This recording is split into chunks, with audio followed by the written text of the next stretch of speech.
देखिए भैया ओए तो आपको क्वेश्चन में क्या क्या रखा है भैया? पोटेंशियल डिफरेंस देखा 100 वोल्ट का, लेंथ रखी वायर की आपकी 1 मीटर है। ठीक है भैया, calculate the average velocity, average drift velocity आपको निकालनी है। क्या निकालनी भैया? दिखा दे।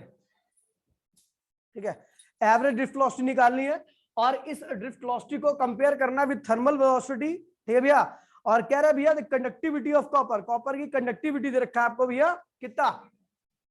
कॉपर की कंडक्टिविटी देखिए, एक रिलेशन करना पड़ेगा इस क्वेश्चन के लिए। ठीक है, कंडक्टिविटी देखा 5.81 इंटू 10 टू द पावर 7 ओम पर मीटर, सॉरी पर ओम पर मीटर ना, पर ओम पर मीटर। ठीक है भैया, and number of density, number density कितनी भैया? क्या भैया? 8.5 इंटू 10 टू द पावर 28 पर मीटर क्यूब। देखिए भैया, कह रहा है आपको पोटेंशियल डिफरेंस दे रखा है, लेंथ दे रखी है, ड्रिफ्ट वेलोसिटी निकालनी है, उसके बाद थर्मल वेलोसिटी आप निकालोगे। ठीक है भैया, इलेक्ट्रॉन की। ठीक है, और कह रहा है भैया कंडक्टिविटी आपको इधर रखी है। अच्छा, एक रिलेशन होता है, मैं आपको बता दूं साइड में रिलेशन हो। ठीक है भैया, वैसे मेरे को पहले ही बताना चाहिए था, लेकिन खैर कुछ खास रिलेशन नहीं है तो इसलिए मैंने बताया भी नहीं है। ठीक है, अब तक तो आपको पता होना चाहिए भैया कि वी नो क्या करंट क्या होता है भैया? वी ना के बराबर होता है, याद है? गलत तो नहीं लिखा मैंने?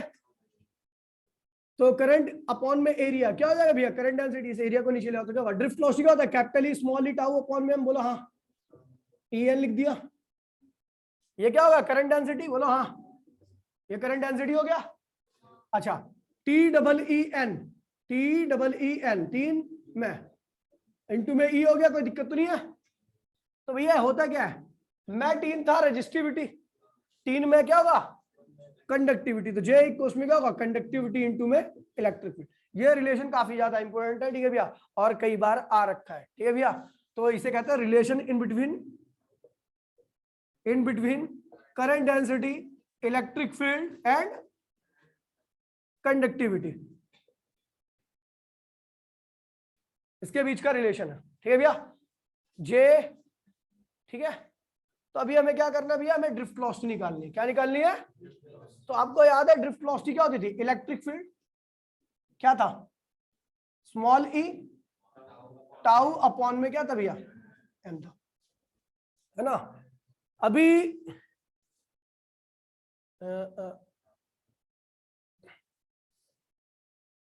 जे दे रखा, करंट डेंसिटी दे रखी इसमें क्वेश्चन में?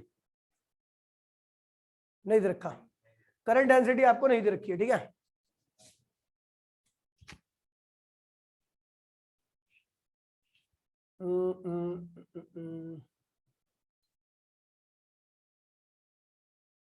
लेंथ दे रखी है आपको।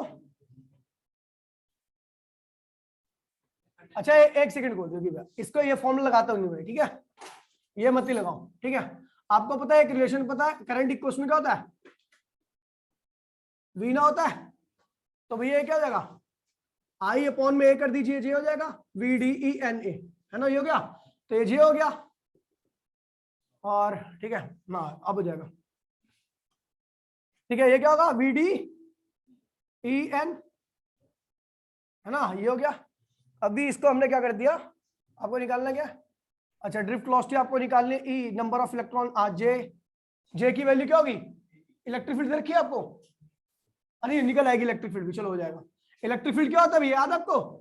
पोटेंशियल अपॉन में लेंथ, पोटेंशियल डिफरेंस अपॉन में लेंथ, याद है? यहां से निकल आएगी आपकी इलेक्ट्रिक फील्ड। ठीक है भैया, तो आपका ये हो जाएगा जे जे, ये रहा। अच्छा, ये रहा, ये उसके बाद आते हैं यहाँ पे। तो वी डी में क्या होगा? जे ई एन हो जाएगा। अच्छा, जे की वैल्यू क्या है? सिग्मा ई स्मॉल ई, ये हो गया। बस जे की वैल्यू तो ये होगी ना, ये रख दिया हमने। सिग्मा की वैल्यू क्या है भैया? अच्छा, ई की वैल्यू क्या होगी? ई एन लिख दिया, सिग्मा ई, और ई की वैल्यू क्या लिख दिया? डेल्टा वी अपॉन में एल, सब दे रखा है। तो वीडी क्या जाएगा? सिग्मा की वैल्यू क्या है? 5.81 into 10 to the power 7। Delta V क्या है? 100, है ना? ई क्या है? 1.6 into 10 to the power minus 90। और एन क्या है? Number of electron per unit volume. ये रखा है आपको कितना? 8.5 इंटू 10 टू द पावर 28। और पीछे क्या लगाना भैया आपको? लेंथ है, लेंथ क्या है भैया 1 मीटर। तो सॉल्व करोगे तो क्या होगा भैया आपका ड्रिफ्ट वेलोसिटी आ गया ड्रिफ्ट वेलोसिटी।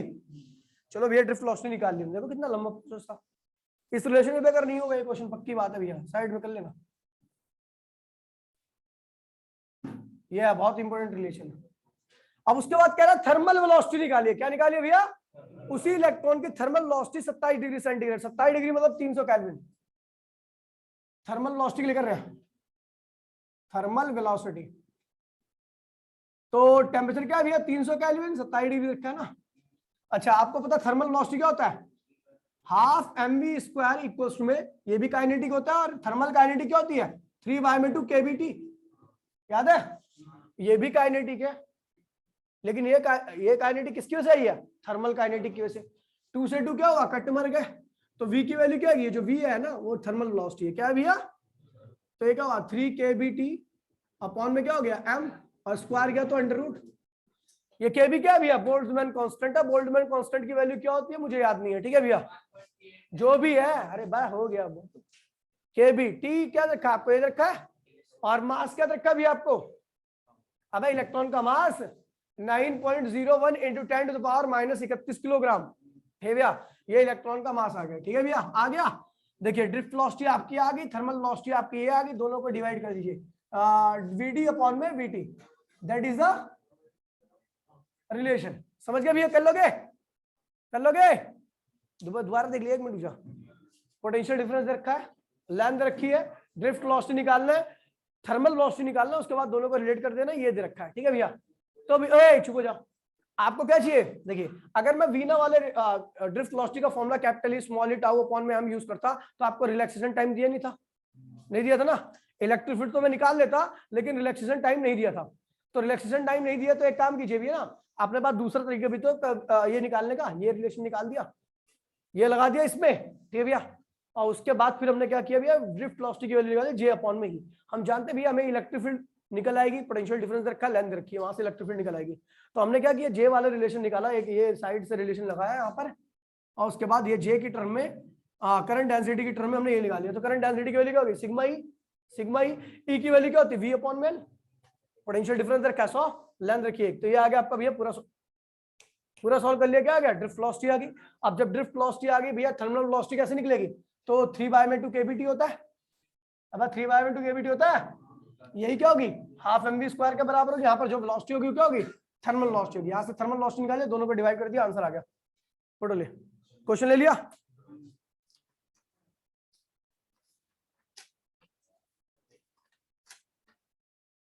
ठीक है,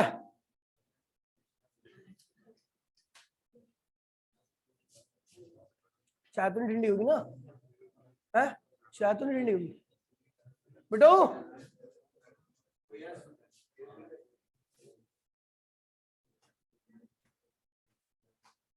हो गया। मयंक अगर तू इतना पढ़ने में ध्यान लगाता तो कितना अच्छा होता ना, इतना बड़ा बड़ा मुंह खोलता है, यही आंसर देने के लिए खोलता तो कितना अच्छा लगता। गलत कह रहा हूं क्या भाई, मैं दीपांशु गलत कह रहा हूं क्या, त्यागी भाई गलत कह रहा हूं क्या, अगर यही मुंह खोलता इतना बड़ा बड़ा केवल आंसर देने के लिए तो कितना अच्छा रहता, लेकिन आंसर देने के अलावा खोलता है तो बात करने के लिए, बेइज्जती तेरी होनी है तो इसलिए चुप रहा, सुनता रहा, 1-2 बोल दूं सुन लिया कर, ठीक है भैया। आए ध्यान दीजिए भैया, मैंने परसों एक फॉर्मूला कराया था, और फॉर्मूला ठीक है, क्या था फॉर्मूला, ध्यान दीजिए देखियो,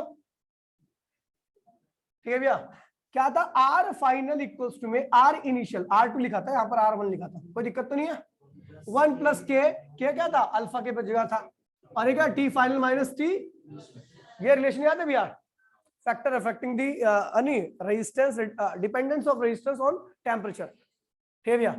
तो इसी को ऐसा देख लीजिए भैया, आपको पता भैया मैं जब रेजिस्टेंस की बात करता हूँ, आर फाइनल की बात करता हूँ, तो इस रेजिस्टेंस को क्या लिख सकता हूँ भैया, रेजिस्टिविटी फाइनल, लेंथ और एरिया, ठीक है भैया। इनिशियल रेजिस्टेंस को क्या लिखूंगा, रेजिस्टिविटी इनिशियल, लेंथ और एरिया, ठीक है भैया, कोई दिक्कत तो नहीं है। 1 + k t final minus t, तो भैया ये और ये क्या हुआ, कैंसिल हो गया, तो रेजिस्टिविटी फाइनल क्या होगी भैया, रेजिस्टिविटी इनिशियल 1 प्लस के T final minus T initial. कोई दिक्कत तो नहीं भैया, ये बहुत इंपॉर्टेंट रिलेशन है और साथ में ये तो है इसका क्वेश्चन कर रहे हैं, इसके ऊपर ध्यान दीजिए भैया। आसान क्वेश्चन है, एनसीईआरटी में कम से कम 5-6 क्वेश्चन है और मैं आपको इस पीडीएफ के साथ अटैच करके दूंगा जो क्वेश्चन आपको करने हैं, ठीक है भैया। तो पहला क्वेश्चन क्या कह रहा है, ध्यान दीजिए, आसान क्वेश्चन है, ठीक है भैया। देखिए भैया क्या कह रहा है, क्वेश्चन कह रहा है भैया, एनसीईआरटी का ही क्वेश्चन है, कह रहा है रेजिस्टेंस ऑफ प्लेटिनम वायर। एक रेजिस्टेंस है किसका बना है भैया, अबे जितने डॉट लगे वो सारे करने हैं, ठीक है। Resistance of platinum wire of thermometer ice point is इतना। कह रहा है भैया कि एक रेजिस्टेंस है जिसका आइस पॉइंट पर जो रेजिस्टेंस है, आइस पॉइंट मतलब 0 डिग्री सेंटीग्रेड पर जो रेजिस्टेंस है वो क्या है, 5 ओम है। क्या है, T1 कितना रखा है भैया, 0, और R1 कितना रखा है भैया, 5 ओम, ठीक है। कह रहा भैया कि एंड द स्टीम पॉइंट बोले तो 100 डिग्री सेंटीग्रेड पर, यही रेजिस्टेंस क्या होता है भैया, 5.23 ओम, ठीक है। When the temperature is inserted, अबे इसे छोड़ना, इसकी बात क्यों सुन रहा है। When the thermometer is inserted in a hot bath, कह रहा है भैया इस थर्मामीटर को एक गर्म पानी के टब में डाल दिया जाए, ठीक है भैया, जिसका तापमान मुझे नहीं पता, तापमान नहीं पता, ठीक है भैया। The resistance of platinum wire क्या होता है भैया, R3 क्या होता है, 5.795 ओम, है ना, ये हो गया। कह रहा है भैया calculate the temperature of bath, तो भैया बाथ का टेम्परेचर निकालिए। क्या निकालिए भैया, बाथ का टेम्परेचर। आपको अल्फा यानी के की वैल्यू भी नहीं दी है, अब कुछ नहीं करना, चुप रहना। पहला ये बन गया, यहां से पहली इक्वेशन बनेगी और फिर यहां से दूसरी इक्वेशन। हमेशा इनिशियल में स्टार्टिंग में आपको यही लेके चलना है, ठीक है भैया।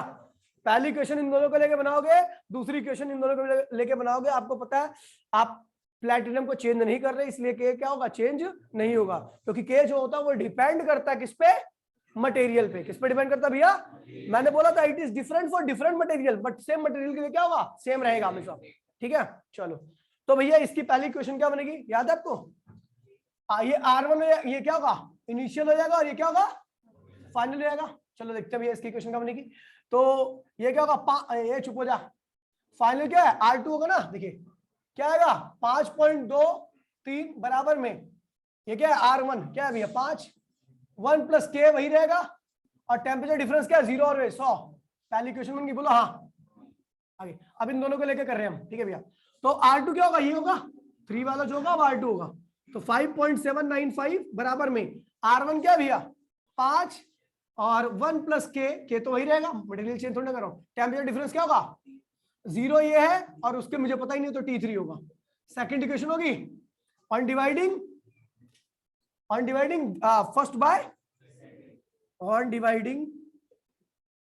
फर्स्ट बाय सेकंड, तो दोनों को डिवाइड करोगे आपका T3 की वैल्यू आ जाएगी, सब कुछ कट पड़ जाएगा, T3 की वैल्यू निकाल लोगे भैया, कोई दिक्कत तो नहीं है।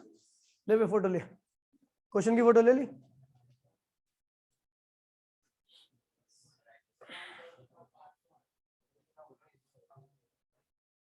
अब चलना, थक गया, समय थकेगा।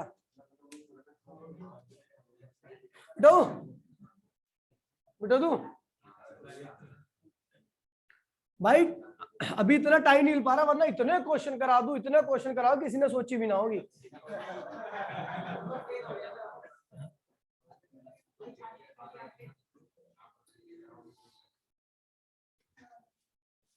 ठीक है, अगला क्वेश्चन देखिए भैया, कह रहा भैया निक्रोम वायर, ये भी एनसीईआरटी का क्वेश्चन है, ठीक है भैया। पीयूष क्या हुआ, क्यों बोल रहे हो आप? ठीक है, nichrome wire, nichrome heating element, भाई प्लीज चुप हो जाइए।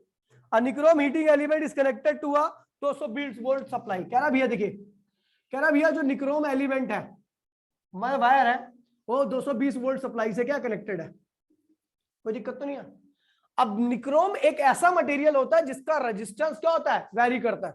लगाए रखोगे स्टार्टिंग में कुछ और रेजिस्टेंस करेगा, थोड़ी देर बाद क्या होगा, कुछ और करेगा। पता है क्यों, रीजन क्या होता है इसका, क्योंकि निक्रोम वायर का जो कंडक्टिविटी होती है ना, बहुत बेकार होती है। अच्छे से कंडक्ट नहीं करता। अच्छे से कंडक्ट नहीं करने का मतलब उसके अंदर इलेक्ट्रॉन आपस में ज्यादा कोलाइड कर रहे हैं, और ज्यादा कोलाइड करेंगे तो भैया कोलिजन से क्या होता है, हीटिंग इफेक्ट आता है, और हीटिंग इफेक्ट टेम्परेचर को क्या करता है, बॉडी के इंक्रीज कर देता है। क्या करता है? तो जैसे ही कंडक्टर टेम्परेचर इंक्रीज होगा तो वैसे ही क्या होगा, रेजिस्टेंस क्या होगा, चेंज जाएगा, बदल जाएगा। तो इसलिए निक्रोम का रेजिस्टेंस टाइम टू टाइम क्या होगा, वेरी करेगा। ठीक है भैया, समझ गए? अब भैया क्या कह रहे हैं कि भैया a nichrome heating element is connected to the 220 volt supply, draw initial current. कह रहा भैया पोटेंशियल तो आपका इतना है, लेकिन इनिशियल I1 दे रखा है भैया कितना, तो बहुत आप इधर देख ले 2.2 एम्पियर। ठीक है भैया, कह रहा है which settled down after few second steady state इतना। कह रहा है भैया थोड़ी देर बाद यही करंट क्या होता है, कितना हो जाता है, 2 एम्पियर। मतलब क्या हो गया, रेजिस्टेंस बढ़ गया। बोलो हाँ, बढ़ गया ना रेजिस्टेंस, करंट कम हो गया तो रेजिस्टेंस बढ़ गया। ठीक है, कह रहा भैया फाइंड द स्टडी टेम्परेचर। कह रहा भैया इस केस का टेम्परेचर आपको दे रखा है क्या? अच्छा, इस केस का दे रखा है 30 डिग्री सेंटीग्रेड। कितना रखा है? 30 डिग्री सेंटीग्रेड। कह रहा है इस केस का निकालिए। ठीक है भैया, और कह रहा है भैया अगर निक्रोम का जो के दे रखा है कितना है, 1.7 इंटू 10⁻⁻⁴ पर डिग्री सेंटीग्रेड। ठीक है भैया, ये दे रखा है के। अब देखिए भैया हमें तो R1 और R2 की आवश्यकता है और हमें T2। तो भैया देखिए इस डाटा को लेकर क्या निकालोगे भैया, R1 क्या आ गया भैया, पोटेंशियल डिफरेंस अपॉन में करंट होता है। ठीक है भैया, तो ये क्या हो जाएगा 220 अपॉन में करंट क्या है भैया 2.2। अब इन दोनों डाटा को, इसको कहा गया भैया पोटेंशियल डिफरेंस, और इसको लेके क्या निकालोगे, समझ गए ना भैया? अरे यार छी 30 ये हो गया। इन दोनों को लेके R1 निकाल लिया, और इसको कहां से लाऊं लाइन, समझ गए भैया? यहां से क्या निकालना, R2 क्या होगा, पोटेंशियल डिफरेंस तो अभी भी उतना ही है, बैटरी थोड़ा चेंज कर दी हमने। I2 तो क्या होगा भैया 220 अपॉन में 2, ये क्या हुआ R2 आ गया। बस फॉर्मूला लगा दीजिए, आंसर निकाल दीजिए। क्या होगा R2 इक्वल्स टू में R1 प्लस 1 प्लस के T2 माइनस, तो भैया मैं निकालना है T2 निकालना है, ये रहा T2 निकालना है, निकाल लोगे। R1 पर R2 पता है, R1 पता है, K पता है, सब कुछ कर देता है, तो T2 निकाल लीजिए। निकाल लिया, फोटो ले लिया।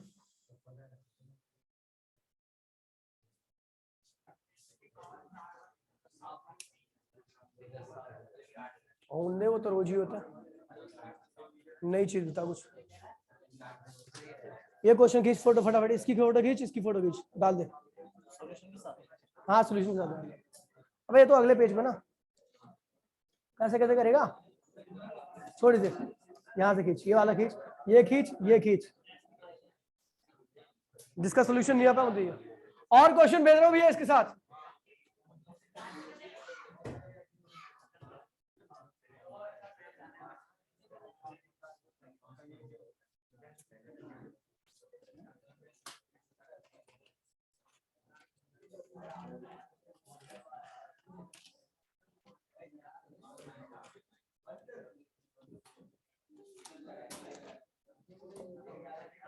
भैया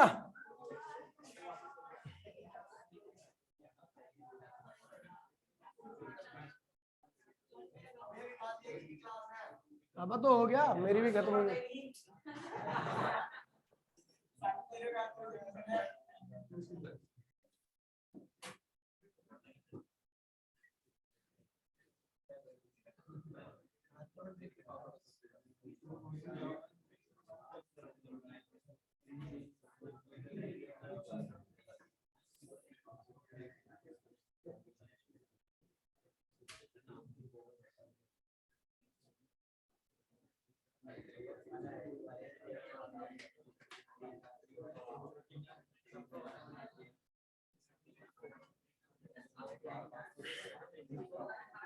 ओए कैलकुलेट टोटल रेजिस्टेंस, आपको कुल रेजिस्टेंस निकालना है इस सर्किट का।